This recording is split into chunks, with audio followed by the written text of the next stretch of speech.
Welcome to Tucker Carlson Today. Roger Stone has been at the center of American politics for, I don't know, almost 50 years now. He's often described as a Republican and political consultant, but that does not do justice to the breadth, the fascinating details of his long and amazing career. He's, of course, a former advisor to President Trump for decades. We're happy to have him in the studio with us today. Roger Stone, great to see you. Tucker, great to be here. So, I think you're the only political consultant in American history about whom Netflix made a documentary, and, a lot has been produced about you because you've had such an unusual life. But I do want to start just really quickly for our audience who may not be familiar with it. At the beginning, how exactly, you're from Connecticut, how exactly did you get involved in politics? Well, the woman who lived next door to us was an active in the Women's Republican Club. And before that, I wanted to be an actor. My parents thought it was certain that I would starve to death. And they kept saying, no, son, become a plumber or an electrician. They make good money. What town are you from? I actually grew up in New Canaan, Connecticut. Yeah. I was born in the Norwalk Hospital. Yeah.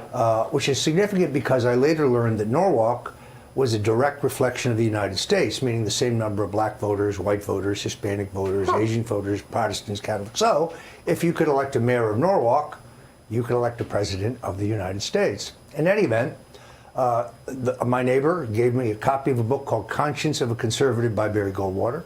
I read it, and I was transfixed. This is what I wanted to do. This is what I believed. That came out in 64. And I actually probably saw it in 63. Yeah. And I became a Goldwater zealot. So I was going to the local Republican headquarters to address envelopes, and had a Goldwater sticker on my bicycle, wore a button to school every day.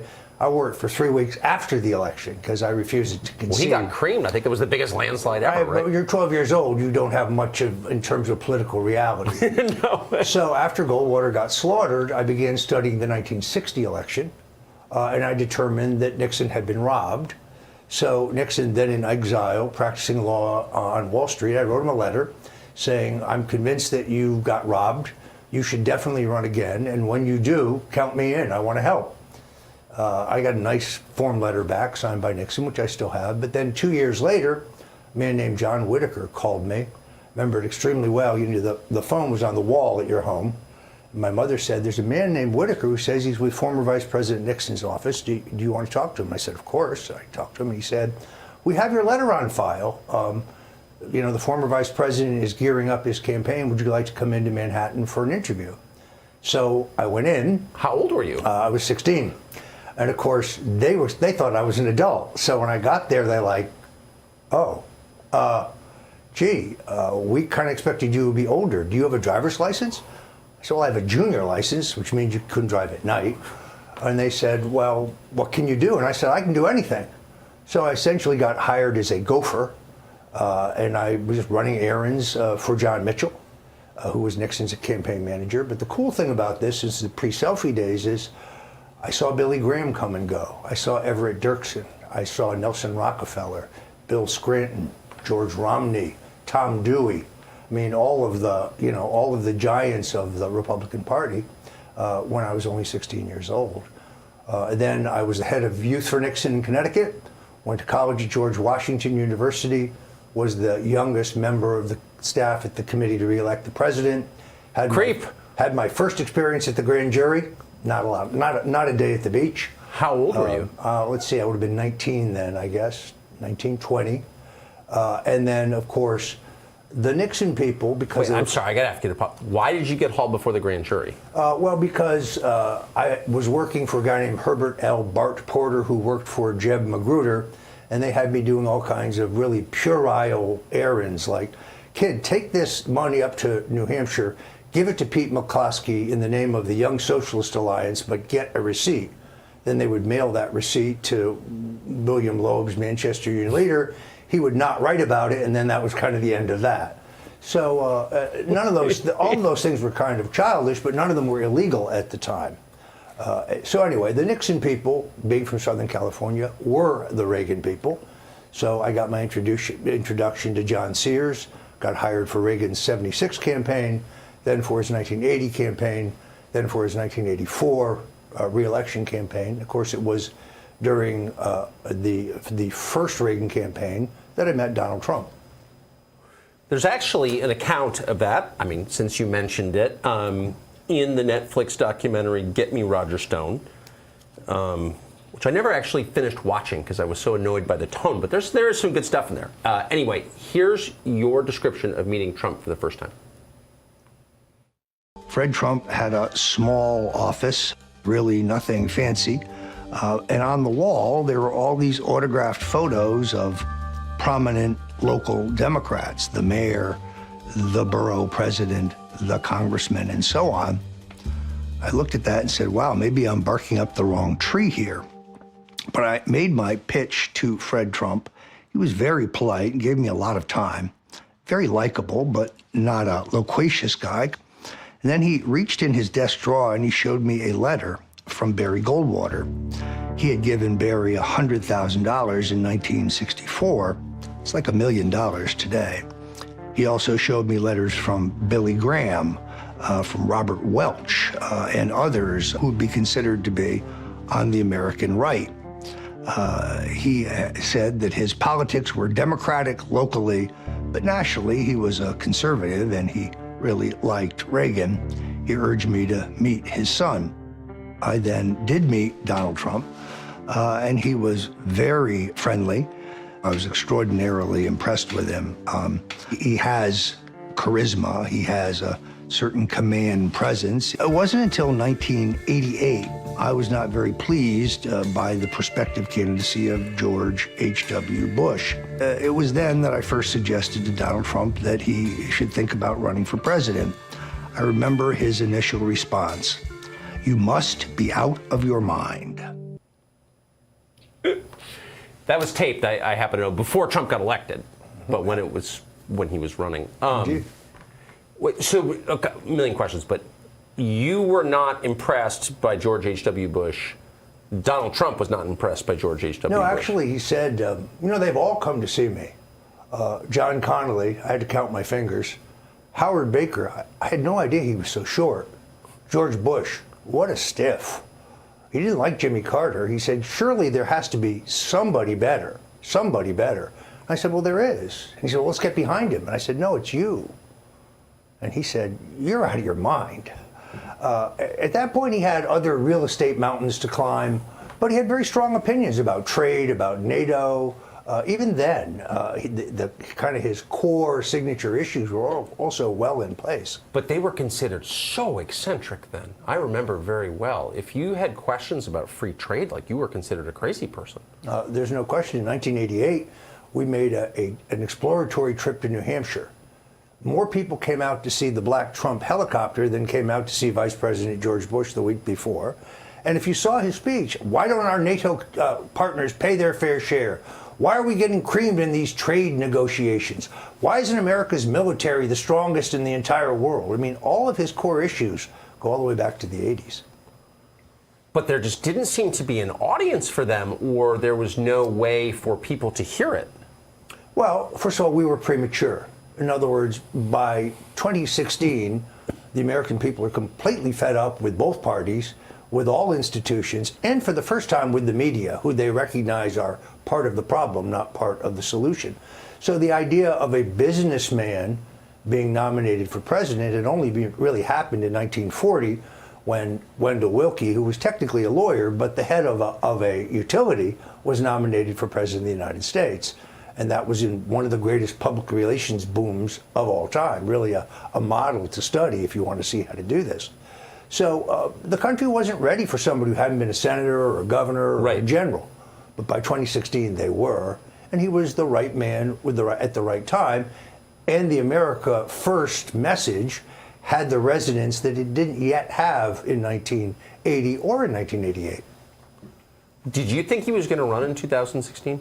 I did. The reason I thought that was because immediately after 2012, on New Year's Day of 2013, the first day of the year, we traditionally would exchange New Year's greetings by phone. I called him at Mar-a-Lago, and he said, I should have run against Obama.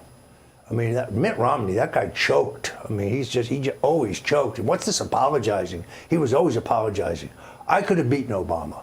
I'm not going to make this mistake again. And I said, really? And he said, yes. In fact, I've already applied to trademark the phrase, Make America Great Again. At that point, I realized he was going to run in 2016. I always believed he would. What advice did you give to him when he said that? Well, first of all, I said, you've got to take a look at how conservative media works today. I mean, Mort Zuckerman spends a fortune to print a newspaper. He's hemorrhaging money and nobody's reading it, whereas you could go on Twitter and talk to everybody for free. Really? So you gave him... I think it would be fair to say that we helped him get acquainted with conservative alternative media, which at that point was, beginning its heyday. You not only talk radio, but Breitbart, the Daily Caller, and so on. So these things are starting to take off, and Twitter, social media at that point is the Wild West. There's no censorship. There's no control like you have today. It was the perfect medium for Donald Trump, particularly since he liked to say short, pungent, and provocative things. Were you surprised by how people in Washington and the press corps responded to Trump? No, because their response was completely elitist. In other words, in their mindset, this was all decided. This was going to be Jeb Bush versus Hillary Clinton.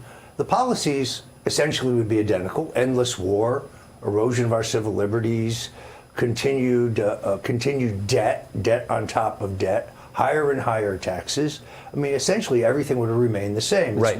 It's one view. It's the globalist view. It's the new world order, if you will. And therefore, it was beyond their comprehension that Donald Trump, who they viewed as a cartoon character, as a caricature, that he could actually not only come to symbolize the people's revulsion with our current government and our current system, but he would become a symbol for the resistance and for an entire different direction. It's fun. I missed it. I always thought, and I worked in the media, of course, my whole life, and I always thought the group that the media in Washington hated most were evangelicals. And here was Trump, who was not an evangelical, he's from New York City and has a lot of the kind of cultural attitudes of New York City. He's not a screaming social conservative, or wasn't at the time, and I thought, well, maybe they can hear Trump because, he's kind of from their world. I never quite understood why they hated him so much. I mean, it was like a dog whistle that only they could hear. It's really simple. Because he can't be controlled. Yeah. Because he can't be bullied. He can't be bought. I mean, what you see is what you get. I mean, he correctly, I think, hates the idea that he's handled or managed, or that the words coming out of his mouth were written by someone else. Yes. So I think the fact that he was not a neocon, he was against the war in Iraq. I know, I was there. Yeah. And he wasn't bought into any of the past mistakes by Republicans or Democrats. He had contributed to both of them, as most people at his level of business had done. But he was completely uncontrollable. He was his own man, and that's what scared the hell out of them. It was interesting. That, I think you're exactly right. I was fascinated to watch the change in the reaction to you. I'd known you since the '96 campaign. You were always, a Republican, of course. Most reporters are Democrats, but I always thought you were popular among reporters. You're interesting, unlike most people in politics, and smart, and had a ton to say, and were fun to have dinner with, et cetera, et cetera. Your connection to Trump really changed, I would say, the media perception of you. Yeah, it's kind of interesting. The ferocity with which reporters would smear and attack me was in direct inverse proportion to how much I had done to help them. Right. So reporters whose kids I'd helped get into school, who I'd helped get a promotion, or I'd helped get a job, who I'd helped break a major story, they just turned on you like a vicious dog. Really? It was the most shocking thing about the entire experience. And they acted as if Donald Trump was my first political experience. I mean, they acted like I had popped out of his asshole like that. Yeah. Like I'd never worked for Ronald Reagan or Bob Dole or Richard Nixon. And you didn't even work on the 2016 campaign. No, directly. I actually left in 2015. Yeah. But it was amazing to me how many people I'd been helpful to. Now, I never considered them friends because I'd been around the business long enough to realize that no one's your friend in this business. Right. But mutual use was pretty standard. I help you, you help me. But that went out the window as soon as I became a symbol of Trumpism. Why, I was a Russian spy. I was a traitor. Of course, none of that is Who true. are some of the more dishonest, and I just, for our viewers who haven't followed Roger Stone's long career, I mean, it's not an overstatement to say you knew everybody in media world. I know that for a fact. Yeah, so I know Maureen Dowd. I've been helpful to her. She wrote a vicious column of me for the New York Times. Margaret Carlson, although I'm surprised she's still alive, she wrote vicious things about me. There were others. I mean, there's no point in pointing it out. I've reminded all of them since I've been pardoned, of course. So you're saying this is after you were indicted? Oh yeah, as soon as well, actually, the drumbeat of stories that Mueller is zeroing in on Stone. Stone is a Russian traitor. Stone is a link between WikiLeaks and the Trump campaign, or between Russia, none of which is true, none of which there was ever any evidence for. Yes. But as soon as that drumbeat began, then certain reporters started moving away from me. And of course, once I was charged, I was radioactive. Do you think that they really believed that you were somehow in league with dastardly Vladimir Putin to end our democracy? I mean, even now, a few years later, it's so ridiculous. But do you think the people making that claim believed it? Well, when you consider that I get my start in politics being drawn to the anti-communism of Barry Goldwater, exactly, it's an absurdity. When you consider that I have relatives mowed down by Russian tanks in Budapest in 1956. The idea that I would be working with the Russians is absurd. Ultimately, their real problem is they could just never admit that Donald Trump, with no previous political experience, beat the hell out of Hillary Clinton, who had this thing wired and knew all about how it worked. They could never admit that. So there had to be some other factor. But whether they really believed it, I think that Trump derangement syndrome takes over, and then they believe the absolute worst. The worst thing about it, of course, is that after the fact, you see this in the case of my friend General Flynn, they now come back and try to assert the now disproved and discredited narrative all over again. Oh, Stone was working with he lied to Congress about his work with the Russians. No, I didn't. That's not even what they convicted me of, even though the charges against me were fabricated. When did you realize that American politics, again, which you've been in your whole life, had really changed? And all of a sudden, if they don't like you, they don't just defeat you in November, they try to send you to prison. That's a new thing. Yeah, that really is. But that really doesn't start until the rise of Donald Trump, who so threatens the orthodoxy and so threatens the cozy relationships in Washington between Republicans and Democrats and lobbyists and lawmakers and the entire role of money in politics. Trump so completely threatens that because he's uncontrollable that now we have to weaponize our justice system. We have to weaponize the Congress in an attempt to not only defeat you in an election, but destroy you and destroy your family. Let me remind you, I was not only unconstitutionally gagged during this ordeal.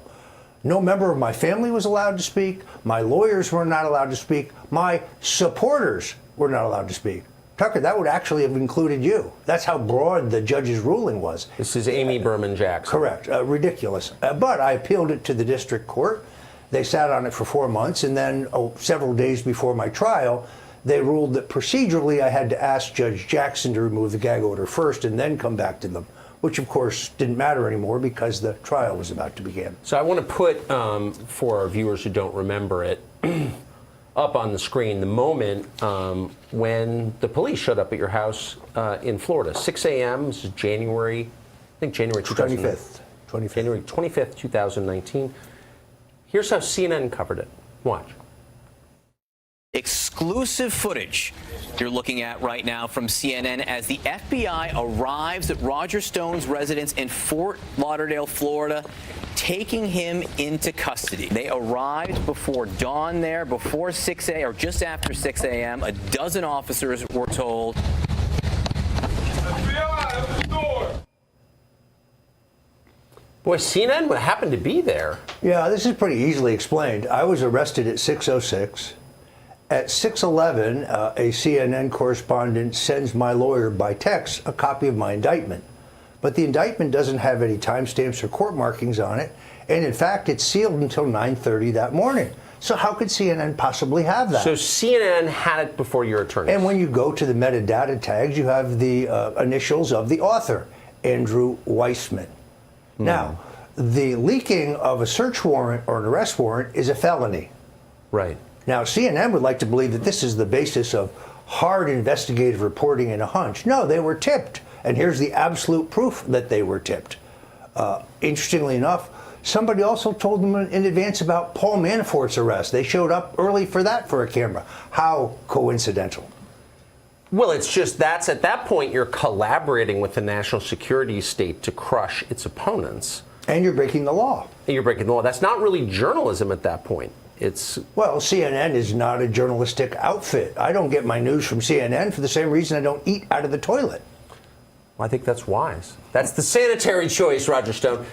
So, look, I don't want to make you relive all this, but just one more clip. So I'm watching all of this, and I'm thinking, maybe Roger Stone is a meth lab in his house. Maybe Putin's, in his rec room. Right. But unless those things are true, this is wildly disproportionate. I mean, these are... Well, and they don't get the numbers right. They show up in 17 armored vehicles. There are 29 SWAT-clad FBI agents with night goggles brandishing M4 fully automatic assault weapons. As our friend Sean Hannity likes to say, two amphibious units pull up to the dock behind my house. And yes, there are frogmen jumping out on the dock who are similarly armed to take me in custody, a 68-year-old who, although I support the Second Amendment, I don't have a gun in the house, I don't have a valid passport, and I can't swim. So where was I going to go? Thanks to CNN, I have the most recognizable mug in the world. This cost the taxpayers $1.1 million. Why didn't they just call you? Exactly. Well, then, because I would have been made an example of. I would have been intimidated. I guess they thought this was intimidating. The last thing I did when I was pounding on the door, I had a Bible. I opened the Bible, and it brought me to Psalms 16:8. I will not be shaken. Look at the grin on my face as they're leading me out in handcuffs. This was a miscalculation. Tucker, I'm not the most sympathetic guy in the world, but they made me a sympathetic figure. To this day, people who aren't political, people who don't like Donald Trump, still come up to me and say, I saw what they did to you. That's outrageous. That's not America. So it was a huge It's not America. And it doesn't matter whether people agree with your politics. I actually happen to like your politics, but even if I didn't, I would say this is such an obvious abuse of civil liberties. This is so third world. It's hard to believe it's happening here. This is the moment for me where I realized I actually hate the media, and I think they're a force for evil in this country. This is the reaction, this little montage of the reaction to the arrest we just played. Watch. Roger Stone, like Donald Trump, is a political con man whose showman shtick has finally caught up with him. Let me be the first to say, if you look up the word scumbag in the dictionary, you're going to see Roger Stone's picture there. I am just so damn happy this guy is indicted and arrested. He is a horrible human being. He is a thug. He is a bully. Bye-bye, baby. Karma is a bitch. Yeah, my favorite was Meghan McCain. She said, Roger Stone can go to hell. And I said, sorry, I won't be visiting your father. But I mean, again, there's a principle here, which is you don't send amphibious units to pick up your political opponents because that's immoral. Well, particularly for the first-time nonviolent crime of lying to Congress. Otherwise, when will Tony Fauci be arrested? When will 29 FBI agents appear at his front door? I suspect the answer is never. This is the handiwork of Andrew Weissman, and I think it backfired very badly. I was able to raise a sufficient amount of the money I needed for my legal defense in the 24 hours after my arrest because people were so outraged. Now, how did you happen to have a Roger Stone did nothing wrong T-shirt on when you were arrested by federal agents? Well, because I knew they were coming. I mean, I kind of deduced this. So I had a call from someone at CNN. That's the greatest picture ever taken of an American arrest. I agree with that. And you can get your autographed picture, a copy of that picture, by going to stonecoldtruth.com and go right to the store. So I got a call from a CNN reporter the night before, around 4, and she wanted my address because she was going to mail me something. Well, I realized that my address is easily found online, so it didn't make much sense to me. But when I looked online, it had 2 addresses, the place I lived then and the place I had lived just previously. So they were trying to confirm where I lived. I said to my wife, they're coming to arrest me tomorrow morning. And she said, you've been saying that for over a year. And I said, no, this time I'm absolutely sure. So I got up at 5 o'clock in the morning. I took a shower. I put on that shirt. I was sitting in the upstairs window with the Bible in my hand, waiting for them to come. I saw the lights starting to the police lights, and then I heard the pounding on the door. It's interesting. I just got an affidavit from a retired Fort Lauderdale police officer who was there that day, had been decided to back up the FBI.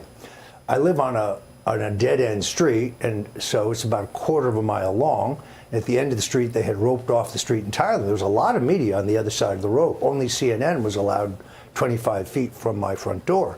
So when this police officer went up to the CNN crew and said, "You're going to have to go down the street and get behind the line, no media," he got chewed out by a senior FBI agent who said, "No, they have special permission to be here." That's disgusting. So then you went to jail. I mean, they take you to the booking center. I got fingerprinted, and I got my mugshot taken. Then they take you to the federal courthouse in Fort Lauderdale, and they put me in a holding cell. There were 3 African American gentlemen there who were just kind of coming around from an all-night bender, I think. Let me say this: by the time I left the cell, all 3 of them were voting for Donald Trump. And I explained the 1994 crime bill and the role of both Bill Clinton and Joe Biden in the mass incarceration of more black people than anyone in history. I asked the guards to give me something to eat because they arrested me at 6 o'clock. It was now 11 o'clock. I had not yet been arraigned. They wouldn't give me any food. So 2 of my cellmates each gave me a half of a peanut butter sandwich so I could eat. They were great guys. Amazing. They were chanting, "Roger Stone did nothing wrong," when they took me to the courtroom. So then begins this odyssey, which you've alluded to, and we had you in the nighttime show a number of times during it. Really a shocking display of corruption, I thought. I mean, it was a shocking display of corruption. How did it change you? Well, that which does not kill you makes you stronger. But I finally reached the point where I hit rock bottom, and I realized that there was no chance I was going to get a fair trial. Every one of the rulings by the judge was patently unconstitutional. They wouldn't give me the Mueller report. We later found out why. But I realized that the only way I was going to survive was to reaffirm my faith in Jesus Christ. And it was actually Reverend Franklin Graham who got through to me on this, because I was being very hard-headed. I mean, I was trying to read the Bible, but I wasn't getting it. I wasn't feeling it. And then I had an opportunity to meet him in Boca Raton. Just a 15-minute meeting. I was still playing the political angle, So, Reverend Graham, could you put a good word in for me with President Trump? Because I think clemency may be the only answer to the Soviet-style show trial that I'm about to be subjected to. And he said, "Well, I'll see what I can do about that, but I can give you a much better solution. You need to confess your sins and get right with God. You need to get right with Christ." I still didn't quite feel it. I said, "Well, I'll think about that." And then I went out into this field to watch his revival. And there, a moment came in his oration. He's not his father, who was one of the greatest men of the 20th century, but he's a very effective preacher. And he said, "I don't care if your problem is alcoholism or drug addiction or gambling addiction or family problems or health problems or financial problems. The Lord will lift you up. The Lord will protect you, exactly as he told me in my meeting. The Lord will deliver you from your persecutors, but you have to walk in his way." And Tucker, I stood in that field with 200 other Christians. I confessed my sins. And from that moment on, I was serene about the entire thing. I knew I was going to get lynched in Washington, D.C., but I also knew the Lord would move in and would protect me, and that's exactly what happened. Now, what did your friends think when you told them this? Well, many of them had been urging me to do this, first of all. I mean, a number of pastors and rabbis and priests and other clergy who I'd met through my political campaigns and travels were all giving me the same message. But what was really surprising was the reaction of liberal elites. "Oh, there's Roger Stone again with another dirty trick. There's Stone with a head fake, trying to get public sympathy. He's a Christian." No, I'm sorry. I really don't care what they think. I only care what he thinks. Yes. You can't fool God. God knows what's in your heart. There's no doubt I will sin again. Nobody's perfect. But I'm doing my very best to walk in his way. And I think it's why I was saved. I was saved for a purpose. God is not finished with me yet. There's something else he wants me to do. And I'm ready to do it if that becomes clear to me. Do you feel better? I feel much better. I'm having real problems with the Catholic Church. I'm a Catholic. Had my first communion, my confirmation, was married in the Catholic Church. The current Pope is obviously a communist. Yes. I think Benedict is actually really the Pope. They insist on masks in the church in South Florida, which I think is outrageous. I was prepared to sue them as a parishioner. I had standing. My wife asked me not to do it, as if we don't have enough controversy as it is. So I have real problems with the pedophilia, with the corruption of the Catholic Church. On the other hand, it's the church of my parents and my grandparents. You know, I used to just kind of daydream through church. Now I actually participate, and I leave there with some spiritual nourishment.